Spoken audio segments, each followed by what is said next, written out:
Hello friends, welcome back. I am Vivek Singhal from tradingwithvivek.com। और मैंने कल वीडियो बनाई थी एक, और वीडियो में ये चीज़ मेंशन की थी that I am seeing a risk in the market at this point of time, क्योंकि सारे ही इंडेक्स काफ़ी ऊपर हैं और जितने भी पॉजिटिव फैक्टर हैं वो सारे फैक्टर्ड इन हो चुके हैं। लेकिन अगर मीन्स इस तरह की रैली के बाद जब सारे ही सेक्टर्स टॉप पर जाएं और एक अच्छी बड़ी गैप के साथ जाएं, तो अगर हम यहाँ पर इंडेक्स में भी देखें तो जो टेक्निकल टारगेट अचीव हो चुके थे, जैसे मैंने कल बताया भी था सारी ही चीज़ों में। और अगर हम यहाँ पर मिड कैप इंडेक्स की भी बात करें, तो मिड कैप इंडेक्स में भी जो पहले कंसोलिडेशन था दैट वाज एट 9000 लेवल, और उसके बाद में लगभग 40-50% के आसपास का यहाँ से सीधा रैली आई, और अभी जो रैली चल रही है 56% के आसपास। अगर हम इससे पहले भी थोड़ा सा जाकर देखें तो इससे पहले जो कंसोलिडेशन था, कंसोलिडेशन के बाद जो रैली थी वो कितने परसेंट की थी, दैट वाज आल्सो 50-60%। उससे पहले अगर हम एक बार जाएं कि कंसोलिडेशन कितना कब था और कंसोलिडेशन के बाद कितनी रैली थी, so this was the consolidation level. हम इसको थोड़ा सा और भी ठीक कर सकते हैं। हम इस बड़े कंसोलिडेशन को इस तरीके से मान सकते हैं, और यहाँ से अगर हम देखने लगें कि कितने परसेंट की रैली थी, so we can see the same 50-60% rally. तो 58%, 59%, 56%, और एक बार अगर हम उससे भी पहले जाएं तो हमें सेम चीज़ शायद थोड़ी सी नज़र आएगी कि जो कंसोलिडेशन था वो ये था, और कंसोलिडेशन से बाद में जो रैली आई थी that was actually same exactly 60% के आसपास की रैली थी, और फिर कंसोलिडेशन हुआ था। तो मिड कैप इंडेक्स में 4 टाइम्स इस तरह की सिचुएशन पहले देखी जा चुकी है कि एक रैली आई, रैली के बाद में यहाँ पर कंसोलिडेशन आया। अगर हम इससे पहले फिर से देखें जो कंसोलिडेशन वाला टाइम था, दिस वाज द कंसोलिडेशन। ये डॉट डॉट इसलिए दिखा रहे हैं क्योंकि ओपन हाई लो क्लोज उस तरह की चीजें नहीं थी, इस इंडेक्स को क्लोजली मॉनिटर नहीं किया जाता होगा। तो यहाँ से अगर हम रैली की बात करें, ये थोड़ी सी बड़ी रैली थोड़ी सी नजर आती है, और इससे पहले कंसोलिडेशन ये था, और कंसोलिडेशन के बाद फिर रैली आई। तो ये जो गैप्स हैं, यानी कि कंसोलिडेशन के बाद जो रैलीज हैं वो 50-60% के आसपास की ही रहती हैं। यहाँ पर भी अगर हम देखें तो 35%, और उससे पहले वाले और नेक्स्ट वाले में देखें तो 33%। इसी तरह की हैं। इससे पहले भी अगर एक और कंसोलिडेशन देखें तो कंसोलिडेशन के बाद जो rally I that is almost 30%। तो 30%, 33%, 35%, उसके बाद में 67%, और then after this this is 58%। 58% के बाद में यहाँ पर 59%, और 59% के बाद में फिर यहाँ 56%, और 56% के बाद में अभी फिर से यहाँ कंसोलिडेशन बनता है।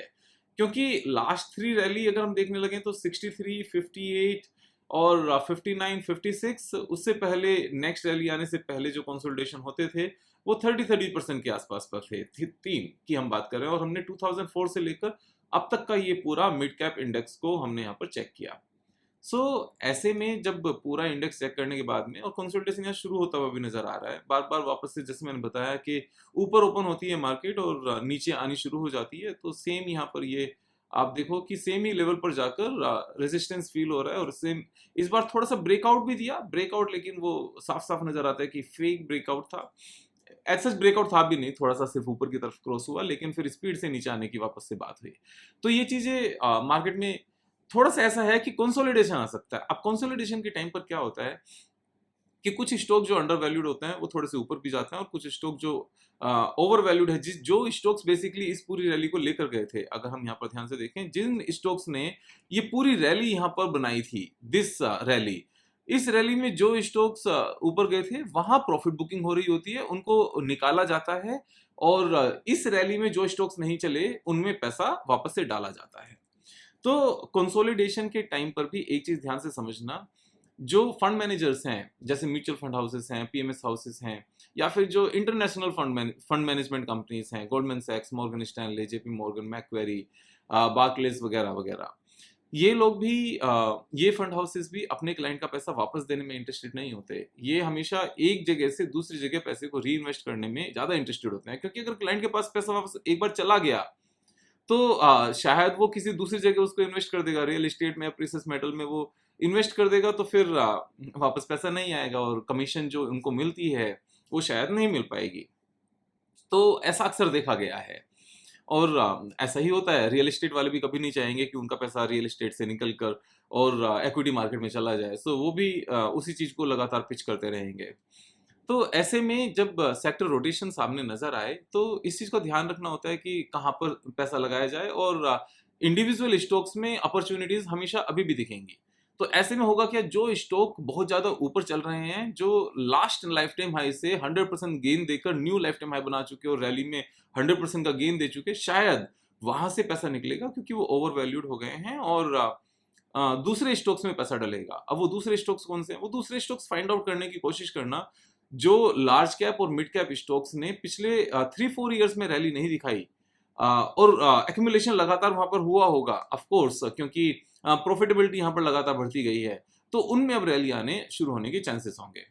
तो अब हमें करना क्या चाहिए विवेक भाई? दोनों चीजें हो रही हैं। एक तो आप अपॉर्चुनिटी बता रहे हो मार्केट में कि कहाँ पैसा लगाया जाए, दूसरी तरफ मार्केट में रिस्क है। तो अभी हम सेल की बात करते हैं इस पर्टिकुलर वीडियो में। सेक्टर रोटेशन के थ्रू कौन से सेक्टर्स में अपॉर्चुनिटी है, उसके लिए हम कल परसों बात कर सकते हैं। तो अगर हम सेल करने की बात करें कि हमें सेल करना चाहिए क्या, तो यहाँ पर 2-3 तरीके हैं। सबसे पहला तरीका ये है कि जो टेक्निकल टारगेट्स के बेस पर आपने चीज़ें परचेज की थी, जिन टेक्निकल चार्ट्स को यूज़ करके, स्ट्रैटेजीज को यूज़ करके आपने पैसा इन्वेस्ट किया था, उनके जो टेक्निकल सेल सिग्नल्स हैं, आप वहाँ पर पैसा निकालो। डिसिप्लिन ट्रेडिंग को चालू रखो। इवन दो मार्केट में कंसोलिडेशन आए, लेकिन क्योंकि आपके स्टॉक्स के टेक्निकल टारगेट्स अचीव नहीं हुए हैं, तो टेम्परेरी मार्केट के साथ नीचे आ सकते हैं, लेकिन उनकी रैली अभी खत्म नहीं हुई, क्योंकि उनके टारगेट्स अचीव नहीं हुए, क्योंकि जिन ऑपरेटर्स ने चार्ट पैटर्न्स बनाकर अपनी बाइंग की होगी, उनके भी अभी टारगेट अचीव नहीं हुए होंगे और वो भी वहां से नहीं निकले होंगे। तो मार्केट के प्रेशर में थोड़ा सा नीचे आएंगे, लेकिन जैसे ही ये नीचे आने का फ्लो बंद होगा और नीचे आकर मार्केट एक रेंज में आएगी, ये स्टॉक्स निकलना शुरू कर देंगे, क्योंकि इनकी टेक्निकल टारगेट्स अभी अचीव नहीं हुए। तो हमेशा ऐसा ही होता भी है। तो एक तो ये तरीका है, आप कुछ भी नहीं करो, आप सिंपली अपने टेक्निकल टारगेट्स का वेट करो, टेक्निकल टारगेट आपके अचीव होंगे, आप वहां पर निकल जाना। दूसरा तरीका ये है कि विवेक भाई, थोड़ा सा तो पैसा हमें निकालना चाहिए मार्केट में। अभी मार्केट से निकाल लेना चाहिए। क्यों? क्योंकि हमें भी फील हो रहा है कि मार्केट थोड़ी सी नीचे आ सकती है। तो कहाँ से निकालें, कौन से स्टॉक्स निकालें? तो अगर मैं होता तो मैं क्या करता, मैं आपको वो गाइड कर सकता हूँ। इस तरह की सिचुएशन में जब मार्केट से थोड़ा सा पैसा निकालने का मन हो, लेकिन टेक्निकल टारगेट्स अचीव नहीं हुए हों, तो उस टाइम पर ऑफ कोर्स किसी भी गिवन सिचुएशन में हमारे पोर्टफोलियो में कुछ स्टॉक्स गेन में होंगे, कुछ स्टॉक्स माइनस में होंगे हमारे बाइंग प्राइस से। तो ऐसे में जो स्टॉक्स माइनस में हैं, उनको तो टच करने का भी मतलब ही नहीं बनता, क्योंकि लॉस में कुछ भी बेचने की जरूरत नहीं है। We have bought everything after thorough analysis, कि हमने फाइनेंशियल भी देखे, हमने बिजनेस भी देखा, हमने टेक्निकल भी देखा, उसके बाद में स्टॉक प्राइस और नीचे आ गए, that's okay. This is the part of the game, और ऐसे हमेशा होता ही है, नीचे आना बाइंग के बाद। ये एक टेक्निकल मीन्स ये एक इंटीग्रल पार्ट है ओवरऑल मूवमेंट का स्टॉक मार्केट में, तो उनको नहीं टच करना है। लेकिन जो स्टॉक गेन में है, अब जो गेन में है विवेक भाई, कौन से कितने गेन में है, कौन से स्टॉक से पैसा निकाला जाए? तो ऐसा कभी भी जरूरी नहीं है कि जो स्टॉक 20% गेन में है वो यहाँ से नीचे आ जाएगा, और जो 5% गेन में है वो ऊपर चला जाएगा। ऐसा जरूरी नहीं है। जब तक टेक्निकल टारगेट अचीव नहीं होता, मार्केट के साथ सारे स्टॉक नीचे आ सकते हैं, और जो ज्यादा बढ़ा हुआ है और टारगेट अचीव नहीं हुआ, वो टारगेट अचीव करने की तरफ जल्दी भी जा सकता है, क्योंकि ऑपरेटर भी ये सोच सकता है कि इसको पुश करो पहले, और पुश करके ऊपर लेकर जाओ, और फिर उससे जो भी अपना सारा पैसा उस स्टॉक से सारा ही निकाल लो। तो तरीका क्या है? तरीका ये है कि जो स्टॉक्स गेन में हैं, उनमें से half of quantity current level पर आप निकल जाएं, और वहां से निकलकर उस पैसे को फिर होल्ड करके रखा जाए। कब तक? या तो मार्केट में एक सिग्निफिकेंट गिरावट ना जाए तब तक, या फिर ये 4 जून का जो एक इवेंट है ये पास ना हो जाए तब तक। उसके बाद जो 4 जून के बाद जिन स्टॉक्स में टेक्निकल चार्ट पैटर्न्स बने होंगे और आपकी फंडामेंटल और बिजनेस स्टडी के हिसाब से वो स्टॉक्स अच्छे होंगे, उनमें दोबारा से एंट्री ली जाए। 1 मंथ उस पैसे को ना लगाया जाए। लेकिन अगर ड्यूरिंग दिस मंथ इटसेल्फ, 4 जून के रिजल्ट आने से पहले ही आपको एक ठीक ठाक सी करेक्शन नजर आए, और इंडिविजुअल स्टॉक्स जो आपके रडार पर हैं वो 15-20% नीचे आ जाए, देखो मार्केट 5% 6% भी नीचे जाए ना, तो बहुत सारे स्टॉक 20% नीचे आ जाते हैं, क्योंकि लिक्विडिटी का अलग अलग हिसाब किताब होता है, और कई बार ऑपरेटर बाइंग करना बंद कर देता है और रिटेलर थोड़ा सा भी बेचता है, तो स्टॉक प्राइस ज्यादा नीचे आ जाता है। और ऑपरेटर इसलिए बाय नहीं करता, क्योंकि उसको पता है कि यहाँ पर अगर 20% नीचे आ गया तो बाय करेंगे। तो ऐसे में 2 तरीके हैं, या तो आप अपने स्ट्रैटेजी के बेस पर जो टेक्निकल चार्ट पैटर्न है वहीं पर निकलें और बाकी कुछ नहीं करें, और दूसरा तरीका ये है कि आप जो स्टॉक्स गेन में हैं उन सारे ही स्टॉक से 50% आप स्टॉक्स बेच दें और बाकी को रखे रखें। तो अगर हम कुल मिलाकर ये मान लें कि 50% स्टॉक्स आपके टोटल, सपोज आपके पूरा पोर्टफोलियो 20 लाख का है, फॉर एग्जांपल आपने 5% एक स्टॉक में लगाया हुआ है, उनमें से और 20 स्टॉक्स हैं और 10 स्टॉक्स माइनस में है, 10 स्टॉक्स प्लस में है। तो जो माइनस में 10 स्टॉक्स हैं उसको तो बिल्कुल टच नहीं किया जाए, 10 लाख रुपीज तो हमने यहीं छोड़ दिए। और जो प्रॉफिट वाले 10 लाख रुपीज हैं, उस 10 लाख में 10 स्टॉक्स हैं, तो क्या करना है, इनमें से 5 स्टॉक्स नहीं बेचने हैं, 10 स्टॉक्स की हाफ हाफ क्वांटिटी बेचनी है। राइट, तो हमारा 10 लाख में से 50% निकल जाएगा और तो 15 लाख का हमारे पास स्टॉक्स रह गए और 5 लाख रुपीज के हमारे स्टॉक्स से हमने पैसा निकाल लिया। यानी कि अभी भी नंबर ऑफ स्टॉक्स तो 20 ही बचे, 10 वो स्टॉक्स जिसमें कुछ भी प्रॉफिट नहीं है उनको छोड़ दिया गया और जिन 10 स्टॉक्स में प्रॉफिट है उनकी हाफ हाफ क्वांटिटी बेच दी गई।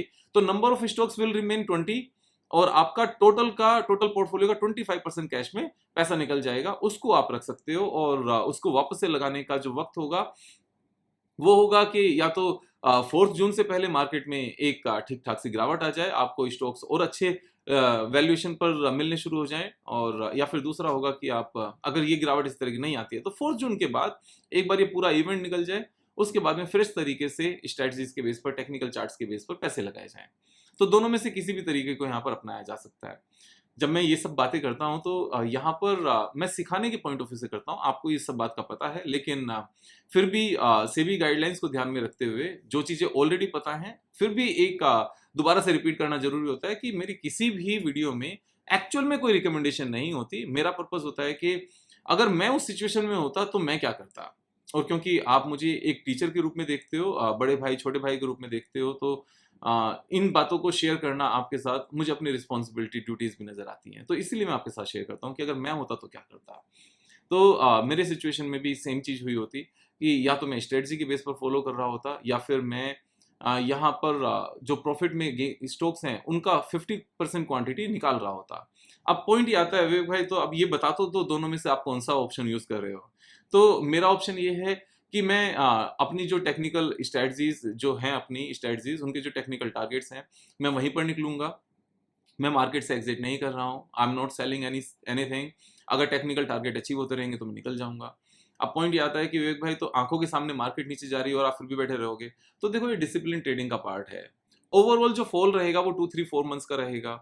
अब 2-3-4 मंथ्स मैं ये मानकर चलता हूँ कि स्ट्रेटजी मीन्स जो हमने स्टॉक्स परचेज किए हैं ना वो लाइफ टाइम हाई पर उनमें से कोई भी स्टॉक नहीं है, सारे नीचे ही हैं। और जैसा मैंने बताया कि यहाँ पर सेक्टर रोटेशन भी होता है और जो हाई फ्लाइंग स्टॉक्स हैं वहां से पैसा निकलकर जो नीचे पड़े हुए स्टॉक्स हैं, अच्छी कंपनी है, वहां पैसा लगाया जाता है जहां पैटर्न्स ऑलरेडी बन रहे हैं। तो अपने सारे वही स्टॉक्स हैं जिसमें टेक्निकल पैटर्न्स बन रहे हैं, सारे स्टॉक्स नीचे हैं और उनके टारगेट अचीव नहीं हुए हैं। और यहाँ पर ओवरऑल फॉल के साथ अभी अपने स्टॉक्स भी नीचे आ सकते हैं, लेकिन जैसे ही फॉल रुकेगा, इवन दो कि मार्केट ऊपर जाना शुरू ना करें, अपने स्टॉक्स ऊपर जाना शुरू करने के चांसेस ज्यादा हैं। इसीलिए मैं कुछ भी प्रॉफिट बुकिंग के मूड में नहीं हूं और अपने सारे स्टॉक्स को टेक्निकल टारगेट पर ही यहाँ पर निकाला जाएगा। लेकिन मैंने आपको दोनों ऑप्शन बताए, अगर आपका मन है कि थोड़ा सा पैसा निकालना है तो थोड़ा सा पैसा निकालने का भी मैंने आपको तरीका बताया कि जो स्टॉक्स प्रॉफिट में है उनकी 50% क्वांटिटी बेची जाए, जितने नंबर ऑफ स्टॉक्स हैं आपके पास वो सारे स्टॉक्स रखे जाएं, सिर्फ प्रॉफिट वाले स्टॉक्स में से क्वांटिटी को रिड्यूस किया जाए और उस पैसे को या तो मार्केट गिर जाए 4 जून से पहले तब वापस से लगा लिया जाए, या फिर 4 जून के बाद ही नए तरीके से, नए सिरे से उन पैसे को लगाया जाए मार्केट में। यहाँ पर मैं अपना एक्सपीरियंस आपके साथ शेयर करता रहूंगा। कोशिश करेंगे, कल फिर मिलेंगे एक नए वीडियो के साथ। तब तक अपना ख्याल रखिए। जय हिंद, जय भारत।